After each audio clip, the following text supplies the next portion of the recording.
আসসালামু আলাইকুম ওয়া রাহমাতুল্লাহি ওয়া বারাকাতুহু।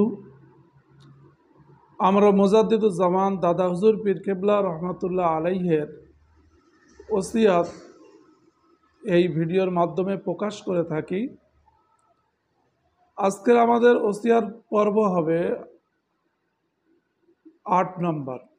মুজাদ্দিদুজ্জামান দাদা হুজুর পীর কেবলা রহমাতুল্লাহ আলাইহে ৮ নম্বর ওসিয়াতনামাতে তিনি লিখছেন যে ভাই ভগ্নী ও অংশীদারগণের অংশ ফরায়েজ অনুযায়ী ভাগ করিয়া দিবেন। যদি তাহাদিগকে দেওয়া সম্ভব হয় তবে উহার মূল্য দিয়া হোক বা যে কোনো প্রকারে হোক সন্তুষ্ট করিয়া দাবি ছাড়াইয়া লইবে, নচেত খোদার কাছে দায়ী হবেন। এই যে কথা, এ কথাটা আসলেই বিশাল একটা মূল্যবান মানে মূল্য রাখে। কারণ বর্তমান যুগে আমাদের সমাজে যেগুলো আমরা দেখি যে ভাই ভাই বিচ্ছেদ, ভাই বোনে বিচ্ছেদ, বা আরও অন্যান্য নিজেদের নিকটতম আত্মীয়দের মধ্যে যে বিচ্ছেদ, তার একটা অনেক কারণের মধ্যে অন্যতম কারণ হলো যখন আমরা তাদের হককে সঠিকভাবে না দিই বা পাওনাদাররা তাদের হকটা সঠিকভাবে না পায়। সেই জন্য আল্লাহ তাআলা এই বিষয়ে একটা কোরআনের আয়াত মনে পড়ে যায়। আল্লাহ তাআলা আমানত সম্পর্কে বলছেন, বিসমিল্লাহির রহমানির রহিম, ইন্নাল্লাহা ইয়ামুরু আন তুআদ্দুল আমানাতা ইলা আহলিহা ওয়া ইজা হাকামতুম বাইনান নাস আন তাহকুমু বিল আদল ইন্নাল্লাহা নি'ম্মা ইয়াইযুকুম বিহি ইন্নাল্লাহা কানা সামিয়াম বাসীরা। যদিও এই আয়াতে আল্লাহ পাক বিচারকদের সম্পর্কে আদেশ দিয়েছেন, নির্দেশ দিয়েছেন, বা আমানতদার যারা হয়, আমানত রক্ষণকারী যারা, সে বিষয়ে আলোচনা করেছেন। প্রথম আমি মানেটা বলে দিই, তাহলে বুঝে আসবে। আল্লাহ তাআলা বলছেন, এ আমার বিশ্বাসী বান্দারা, আল্লাহ পাক তোমাদেরকে আদেশ দেয় তোমরা আমানতকে সঠিকভাবে আদায় করো। আর আমানত যদি তোমাদের কাছে কেউ রাখে তাহলে সেটাকে সঠিক মানুষ বা আমানতদার যে, তার কাছে পৌঁছে দাও। আর দ্বিতীয় কথা যেটা বললেন, যে যদি তোমরা বিচারক হও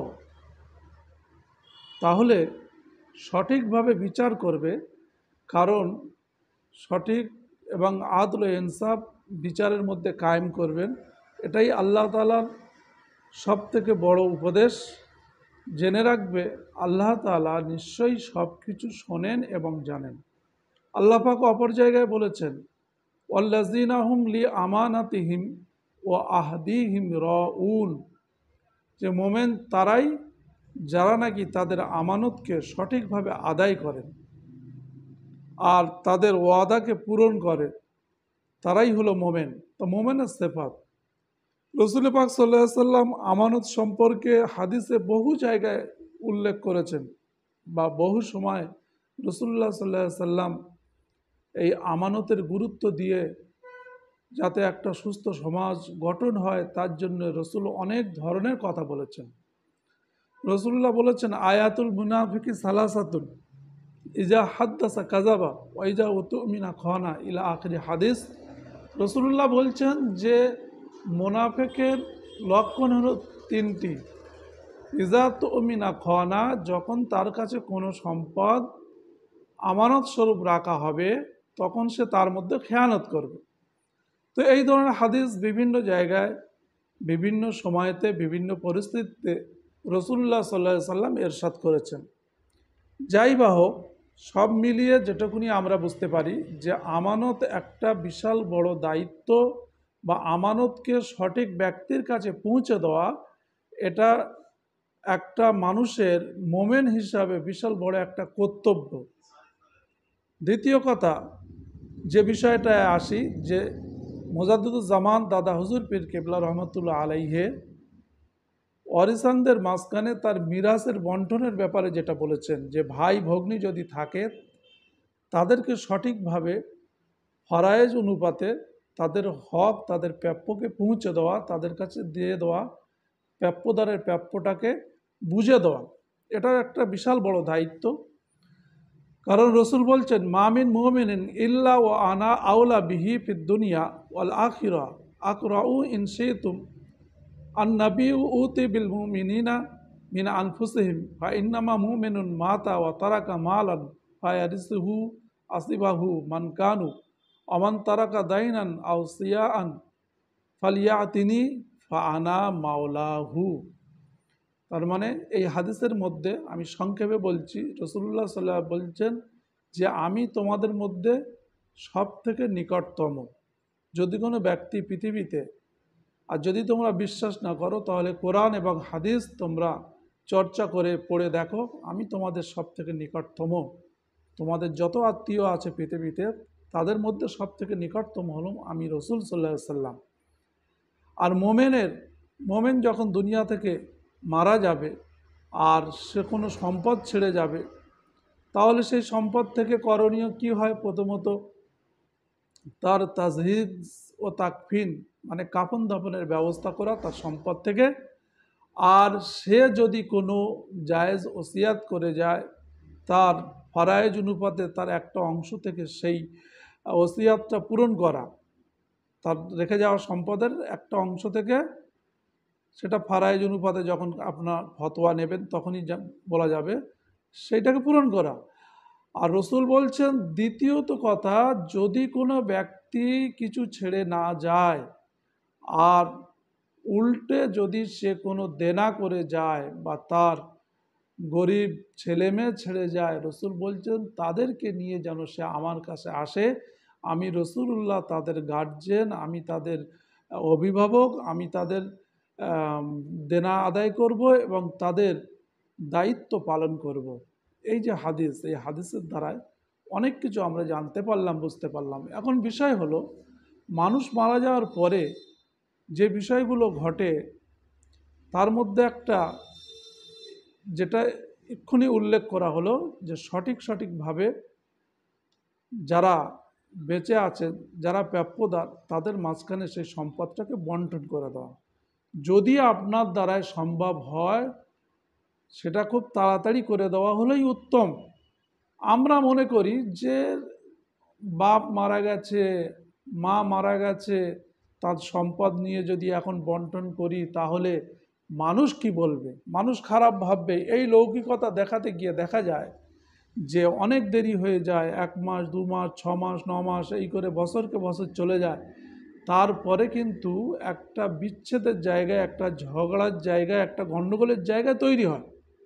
সেই জন্য রসুলুল্লাহ বলছেন বা ওলামারাও বলছেন এই রসুলের কথার ইঙ্গিতে, যে যত তাড়াতাড়ি সম্ভব হবে লৌকিকতা না দেখিয়ে ছেড়ে যাওয়া সম্পত্তিটা বেঁচে থাকা আত্মীয় স্বজনদের মাঝখানে বন্টন করে দেওয়া, আর সঠিক সেটাকে আদায় করে দেওয়া, যে যেটা প্রাপ্যতা সেটা তার দিয়ে দেওয়া।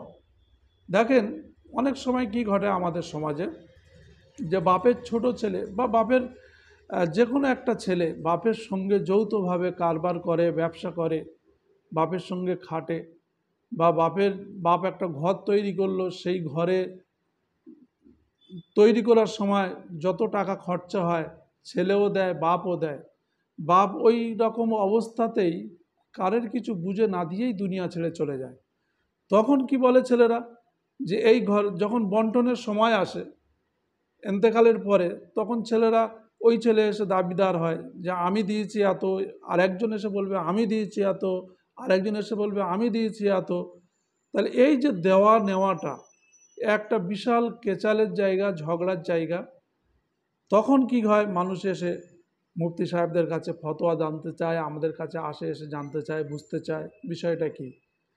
তাহলে সেই জন্য বলছি যে যারা ওই হিসেবটা বা ওই ওয়ারিসানদের মাঝখানে তার মিরাজটাকে বন্টন সাথে সাথে যদি করতে পারে, তাতে উপকার একটাই হবে আমাদের।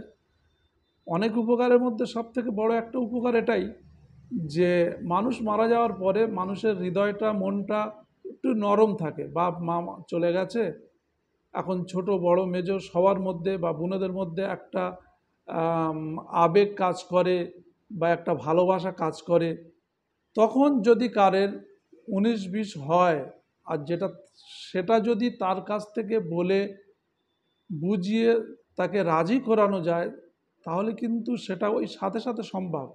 যত দিন যাবে, যত দিন অতিবাহিত হবে, তাদের হৃদয়টা, মনটা কঠোর হয়ে যাবে। আর কঠোর হয়ে গেলে তখন দেখা যাবে যে তাদেরকে যখন আমরা একটা কথা বলবো, তখন সে মানবে না। তখন তারা চাইবে চুলচিরা হিসাব, যেটা বলা হয়, সেই হিসেবে তারা মানে হিসাবেই আসবে, বা চুলচেরা হিসাব নেবে, বা কার ভালো কার মন্দ ওসব তারা দেখবে না। একদম সমান সমান তারা চুলচিরে হিসাব করে বার করবে। সেই জন্য উত্তম হলো এটাই যে মাইয়েতের তাজহিজ ও তাকফিনের পরেই একেবারে ওই যে রসুলুল্লাহর হাদিস অনুপাতে যে শোকের যে কথাটা আছে, সেইটা পালন করার পরে পরেই আমার উলামাদের মত হলো যে মিরাজটাকে বন্টন করে নেওয়া, যাতে করে তাদের মাঝখানে ভ্রাতৃত্ব বোধটা আরও মজবুত হয়, ভালোবাসাটা মজবুত হয়। আর যদি কোনো ব্যক্তি ওই অরিসানদের মধ্যে কেউ যদি ইন্তেকাল করে, মনে করুন বন্টন হলুনি, তার আগে আর একজন দুনিয়া থেকে সরে গেল, চলে গেলেন আল্লাহর ডাকে সাড়া দিয়ে, এখন সেই ব্যক্তির কাছে, বা যে ব্যক্তি সম্পদটা তাদের মাঝখানে বন্টন করবেন, দাদা কেবলা ওসিয়াতের লাস্টের দিকে সেটাই বলছেন যে তাদের কাছ থেকে মাপ চেয়ে নাও, যে কোনোভাবে তাদেরকে রাজি করিয়ে নাও, বা দাবি দাবা ছাড়িয়ে নাও। যদি একান্ত সেটাও সম্ভব না হয়, সে যদি দুনিয়া থেকে চলে যায়, তার জন্য সওয়াব নিশানি করো, তার জন্য দান সাদকা করো, তার জন্য নামাজ পড়ো, রোজা রাখো নফল রেখে, তার জন্য আল্লাহর কাছে দোয়া চাও, তার কবর জিয়ারত করো, তার কাছে এইভাবে মাফি চাও। যদি আল্লাহ চায় আপনার এই ভালো কাজের দরুন তার কবরে যদি ভালো হয়, সে আল্লাহ চাইলে সে মাফ করে দিতে পারে। নচেত কিন্তু আল্লাহ পাক এই সমস্ত বিষয়ে কিয়ামতের দিন সওয়াল করবেন, প্রশ্ন করবেন। অনেক মানুষের একাধিক স্ত্রী থাকে, শরীয়ত যেহেতু জায়েজ করেছেন, একের অধিক থাকে, যে 4টে পর্যন্ত। কারোর যদি মনে হয় যে 2টো স্ত্রী আছে, তাহলে প্রথম স্ত্রীর ছেলে মেয়েদের একভাবে তিনি বন্টন করবেন, আর দ্বিতীয় পক্ষের যারা, তাদেরকে আরেকভাবে করবেন।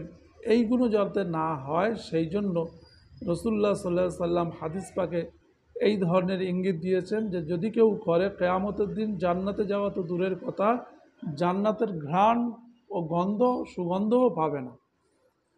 ওই জন্য আল্লাহ রসুল সাল্লাল্লাহু আলাইহি সাল্লাম এই এলমে ফারায়েজকে গুরুত্ব দিতে গিয়ে তিনি বলেছেন যে এটা একটা বড় বিষয়, যে তাআল্লামুল ফারাইজু ও আল্লিমুহুন নাসা, যে তোমরা ফারাইজের ইলম শেখো এবং মানুষদেরকেও শিক্ষা দাও, যাতে করে মানুষ এই বিষয়টা মানে অনভিজ্ঞতার হওয়ার কারণে যেন অন্য মানুষ ফায়দা না নিতে পারে, বা যে কোনোভাবে হকদারের কাছে যেন তার হকটা পৌঁছে যায়, হকদার যেন তার সঠিক হকটা পায়।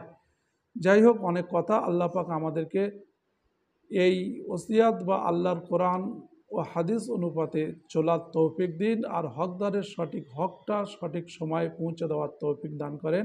সকলে বলুন আল্লাহুম্মা আমিন। আসসালামু আলাইকুম ওয়া রাহমাতুল্লাহি ওয়া বারাকাতুহু।